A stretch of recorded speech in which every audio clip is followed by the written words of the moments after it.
बिस्मिल्लाहिर्रहमानिर्रहीम। अस्सलाम वालेकुम प्यारे दोस्तों, कैसे हैं आप? उम्मीद करती हूँ आप सब ठीक होंगे। मैं भी अल्लाह के फजलो करम से बिल्कुल ठीक हूँ और अपने दोस्तों के लिए हर वक्त दुआ गो रहती हूँ। और स्पेशली रमज़ान में मैंने बहुत सारी दुआएं अपने वीवर के लिए, अपने पाकिस्तान के लिए, अपनी उम्मत मुसलमा के लिए और अपने हर गरीब जो हमारा मुसलमान भाई है, जो साहिब हसीयत है, जो हमारे मुसलमान भाई हैं, जो मेरे वीवर हैं, जो पाकिस्तान में हैं, जो पाकिस्तान से बाहर हैं, सब के लिए ढेर सारी दुआएं मांगी हैं। आप भी दुआओं में अपनी याद रखें। अल्लाह पाक किसी की आमीन सुन ले और हम गरीबों की भी जो इल्तिजा और जो हम अल्लाह से आरजू करते हैं वो पूरी हो। इंशाल्लाह इंशाल्लाह बबरकत महिला है। अल्लाह पाक अपने हबीब का सदका हमें हमारे कबीरा सगीरा गुनाह माफ फरमाए और हमें सीधे रास्ते पे चलने की तौफीक अता फरमाए। आमीन सुम्मा आमीन। तो प्यारे दोस्तों, मेरे चैनल को सब्सक्राइब किया करें। मुझे बहुत खुशी हुई जो इससे पहले मैंने वीडियो दी उस पे 5-6 व्यूवर मेरे इकट्ठे आए और मुझे इस चीज की बहुत खुशी हुई। तो जब आप इसी तरह आओगे तो देखे चैनल आज एक साल हो गया है, तो एक साल में 500 व्यूवर नहीं हुए, 500 सब्सक्राइब हमारे नहीं हुए। तो मुझे सब्सक्राइब की अशद ज़रूरत है।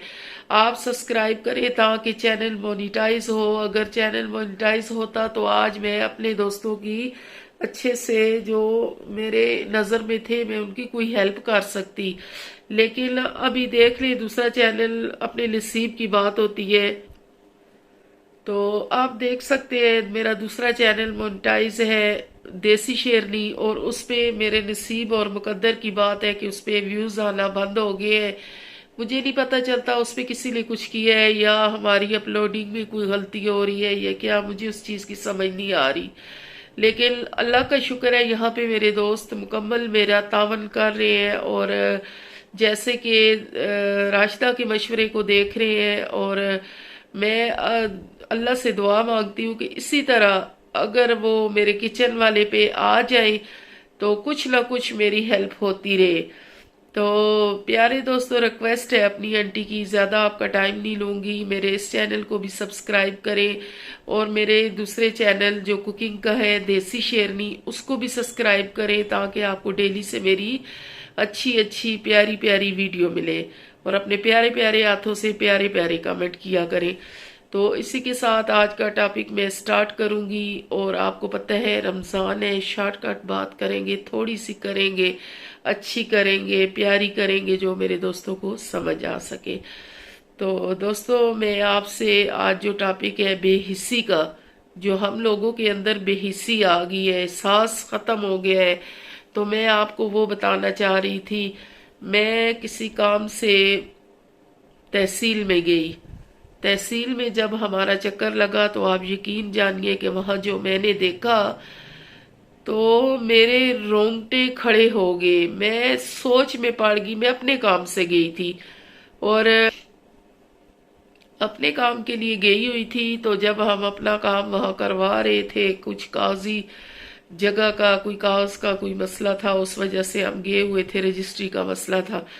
तो वहां पे ना मैंने देखा कि कुछ बंदे गाड़ी में, एक बिल्कुल ज़ईफ उम्र बूढ़ा सा बाबा था जिसको कुर्सी पे बहुत मुश्किल से उन्होंने बिठाया, उसको किनोला और ड्रिप भी लगी हुई थी, उसको जो छोटे पेशाब की थैली होती है वो भी नलकी उसको लगी हुई थी। और मैं कह रही थी कि इसको तो हॉस्पिटल में होना चाहिए और इसको इतनी मुश्किल से ये गाड़ी में डाल रहे हैं। और वहां से इन्होंने वो जहाँ पे जगह नाम होती है, जमीन नाम करवाते हैं, वहां पे जहाँ तस्वीरें वगैरह लेते हैं वहां पे उसको कुर्सी पे बिठा के जब लेके गए तो आप यकीन जाने इतनी कड़कती धूप थी। और जो उस बाबे का हाल था, उसको तो ना पानी कोई मुंह को लगा रहा था ना उसका हाल चाल पूछ रहा था। ऐसे कुर्सी उठाई और एक तरफ से एक बंदे ने उठाई, एक तरफ से दूसरी, शायद वो उसके बेटे होंगे क्योंकि जगह के लिए बेटे ही ला सकते हैं, कोई दूसरा तीसरा बंदा नहीं ला सकता। तो जब उन्होंने उठाया ना, अपने वालिद को उठाया और जैसे जिस तरीके से उठाया, जैसे बंदा ایک بامشکل کوئی ایسی چیز جو فالتو چیز ہوتی ہے جس کو اٹھایا اور دوسری جگہ پہ پھینک دیا.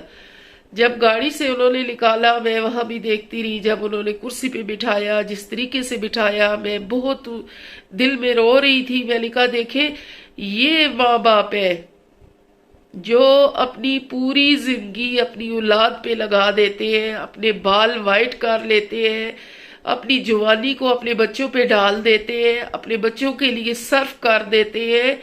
ایک ایک روپیہ زندگی کا جوڑ کے اپنے بچوں کے لیے اکٹھا کرتے ہیں، اپنے بچوں کی آسائشیں پوری کرتے ہیں کہ تاکہ ہم زندہ رہیں تب بھی ہمارے بچوں کے لیے آسائش ہو، ہم چلے جائیں تب بھی دنیا سے تو ہمارے بچوں کو کوئی ٹینشن نہ ہو.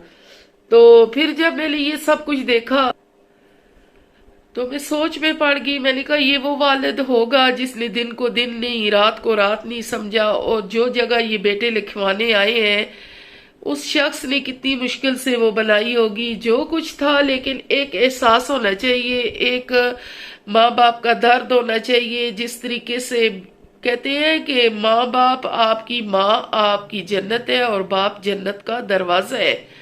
تو مجھے سمجھ نہیں آتی کہ ان لوگوں کو یہ سمجھ کیوں نہیں آتی کہ ہم ایک کوڑا کرکٹ ماں باپ کو سمجھ لیتے ہیں، یا ان بیٹوں کے ذہن میں یہ تھا کہ اب تو یہ بوڑھا مرنے والا ہے، باپ مرنے والا ہے، تو اس سے پہلے پہلے اس کو تحصیلوں میں لے کے جائیں، کچہری میں لے کے جائیں اور جتنے کاغذ ہیں اپنے کلیئر کروا لیں. تو آج اس کے پاس میں ان بیٹوں سے ایک سوال کرتی ہوں کہ آج اس کے پاس کچھ بھی نہیں رہا تو کیا آپ کے پاس وہ رہے گا؟ وہ آپ کے پاس بھی نہیں رہے گا. جب بیٹوں کے پاس نہیں رہا، جب والد سب کچھ جوڑ چھکوڑ کے چھوڑ گیا تو وہ چیزیں آپ کے پاس کیسے رہیں گی؟ آپ سے بھی آپ کے بیٹے ایسے چھینیں گے. آپ نے کرسی پہ بٹھا کے لایا ہے تو آپ کے بیٹے تو آپ کو پیچھے سے لات مار کے لائیں گے. یہ دنیا پہ کرنی بھرنی اور دھرنی ہے. اگر لے کے بھی آئے تھے تو عزت سے احترام سے بسم اللہ کر کے باپ کے سر پہ چھتری پکڑتے کہ بوڑھا باپ ہے، بیمار ہے، ہاسپٹل سے لے کے آ رہے ہیں. کیونکہ وہ جو اس کو ڈرپیں لگی ہوئی تھی، جو پیشاب والی نلکی لگی ہوئی تھی، وہ بتا رہی تھی کہ اس شخص کو یہ ہاسپٹل سے لے کے آیا اور بہت ہی وہ سیریس ہے. اس کے سر پہ چھاؤں پکڑتے، اس کے منہ سے پانی کا گلاس لگاتے اور اس کی کیئر کرتے، اس کے منہ کو صاف کرتے، اس کو پوچھتے. انہوں نے ایسے اٹھایا اور ایسے لا کے پھینک دیا، اور دونوں جو ہے اپنے نمبر کے لیے ادھر ادھر بھاگ رہے ہیں. جو ہمارا نمبر آئے ہم باپ کی فٹافٹ بیان دلوائے اور پھر واپس لے جائے. تو جس طریقے سے انہوں نے لایا اس چیز کا مجھے بہت دکھ ہوا. تو میں یہ بے حسی اولاد میں جب دیکھتی ہوں تو مجھے بہت دکھ ہوتا ہے.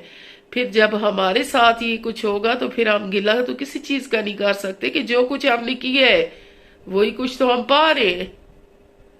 تو پلیز اپنے آتے وقت کو بھی دیکھے، اپنے آتے وقت کو بھی دیکھے کہ ہمارے ساتھ یہ برا نہ ہو جائے، ہمارے ساتھ کچھ برا نہ ہو جائے. آپ نے بھی سدا نہیں جینا. وہ تو خوش نصیب تھا بابا جو اتنی عمر بھی جی گیا، کیا پتا آپ کو اتنی نصیب ہی نہ ہو. تو یہ بات ہوتی ہے ساری احساس کی. تو یہ تھوڑی سی بات میں اپنے دوستوں تک پہنچانا چاہتی تھی. اسی کے ساتھ آپ کی بہن، آپ کی بیٹی، آپ کی آنٹی آپ سے اجازت چاہتی ہے. کل ایک نئے ٹاپک کے ساتھ آؤں گی. تب تک آپ کا میرا اللہ نے کے بان.